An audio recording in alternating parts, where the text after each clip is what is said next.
భూమి యొక్క ఈ వాక్యం అర్థం కాకండి చాలా మంది బోధక సింగమాలను ఏమని చెప్పారంటే ఇప్పటికే వారు చెప్పిన వ్యాఖ్యానం ఏంటంటే దేవుడు మనిషిని తయారు చేసినప్పుడు ఈ పై శరీరం కాస్త ఒక రకపు మట్టితో, కన్ను ఒక రకపు మట్టితో, ఇంకా లోతుకు పోయి మెదడు తయారు చేయడానికి ఇంకొక రకపు మట్టితో, సున్నితంగా ఉండేటువంటి భాగాలు మెత్తటి మట్టితో చేశాడని ఏదో చెప్తుంటారు. కాదు, మనుషుడు 2 స్థలాల్లో తయారవుతాడు. శరీరమేమో అమ్మ కడుపు, మన తాలూకా ఆత్మేమో భూమి యొక్క అగాధ స్థలం. ఇప్పుడు మళ్ళీ మీకు రావాల్సిన డౌట్ నేనే రైస్ చేస్తా. మరి ఆత్మ అక్కడ, శరీరం అమ్మ కడుపు, మరి 2 ఎక్కడ కలుసుకుంటాయి? ఎప్పుడు కలుసుకుంటాయి? మీరు వాక్యంలోనికి రండి. 127వ కీర్తన 2వ చరణం చదవండి. 127వ కీర్తన 2వ చరణం అందరూ చదవాలి. మీరు వేకువనే లేచి, ఆ అధ్యాయం అంతా మీకు బాగా సుపరిచితం. 127వ కీర్తన మొదటి నుంచి చదువుతారా? యెహోవా ఇల్లు కట్టించని ఎడల దాని కట్టువారి ప్రయాసం వ్యర్థమే. యెహోవా పట్టణమును దానిని కావలి కాయువారు మేలుకొని ఉండుట వ్యర్థమే. మీరు వేకువనే లేచి చాలా రాత్రి అయిన తరువాత పండుకొనుచు కష్టార్జితమైన ఆహారము తినుచు ఉండుట వ్యర్థమే. ఆగండి. అసలు మీకు ఒక చిన్న క్లూ ఇవ్వాలండి. యెహోవా ఇల్లు కట్టించని ఎడల దాని కట్టువారి ప్రయాసం. అంటే భూమి మీద ఉన్న ఇల్లులన్నీ యెహోవానే కట్టాడా? ఏమండి డానియల్ రాజు గారు, నా మాట అర్థమవుతుందిమా? అన్ని ఇల్లులు యెహోవానే కట్టింది. గృహప్రవేశానికి వాక్యం చదువుతాం మనం.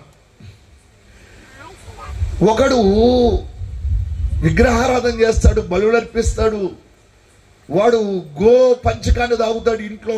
గృహప్రవేశం అప్పుడు భయంకరంగా ఉంటుంది. ఆ ఇల్లు కూడా యెహోవాని కట్టించాడా? అసలు యేసు ఎవడరా అని తిట్టేవాడు ఉన్నాడు. వాడు 5 స్టార్ బిల్డింగ్ కట్టిస్తాడు, అది యెహోవాని కట్టాడా? ఇక్కడ ఇల్లు కాదు, మానవ జీవితాన్ని గురించి దేవుడు మాట్లాడుతున్నారు. ఈ మానవ జీవితం అనే ఇంటిని యెహోవా కట్టించకపోతే దాని కట్టువారి ప్రయాస వ్యర్థమాది. అయితే ఇప్పుడు 2వ చరణం చదవండి. అక్కడే 2వ చరణం అందరూ చదవాలి. మీరు వేకువనే లేచి చాలా రాత్రి అయిన తరువాత పండుకొనుచు కష్టార్జితమైన ఆహారము తినుచు ఉండుట వ్యర్థమే. తర్వాత ఇప్పుడు ఏంటండి? తన ప్రియులు నిద్రించుచుండగా ఆయన వారికి ఇచ్చుచున్నాడు. కుమారులు యెహోవాను గ్రహించు స్వాస్థ్యము. ఏంటంట? తన ప్రియులు నిద్రిస్తుండగా, అందరు వింటున్నారా?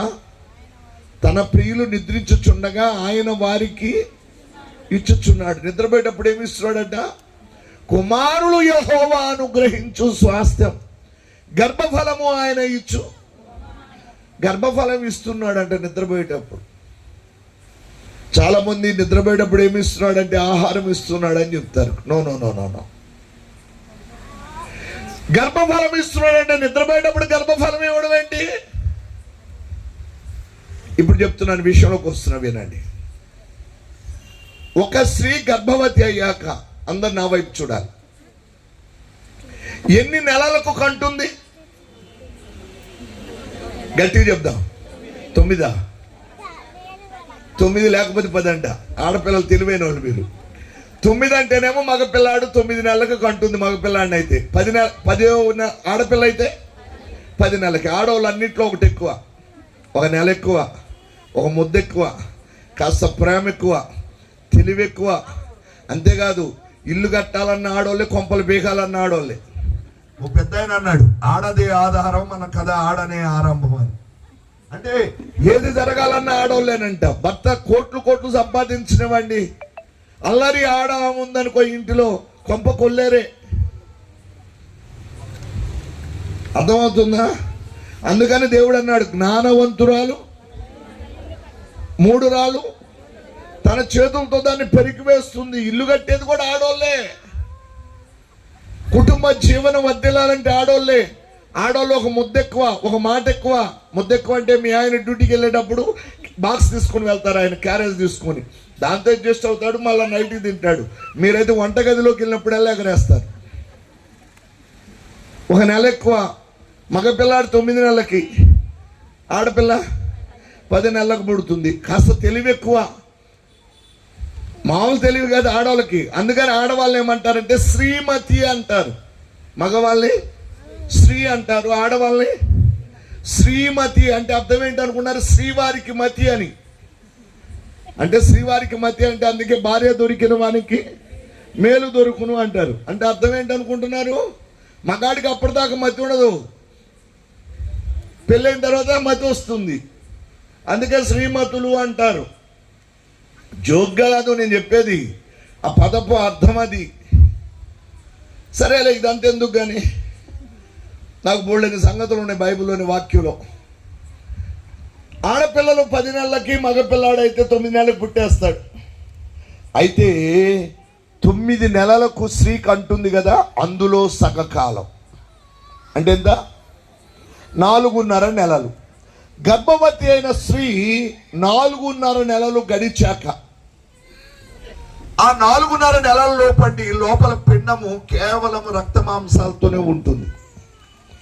4.5 నెలలు దాటాక ఆ గర్భవతి నిద్రపోతున్నప్పుడు పాతాల పట్టి భూమి యొక్క అడుగు భాగాన తయారవుతున్న ఆత్మ 4.5 నెలలు గడిచాక వచ్చి నిద్రపోతున్న స్త్రీ గర్భంలోనికి ప్రవేశిస్తుంది. ఆత్మ 4.5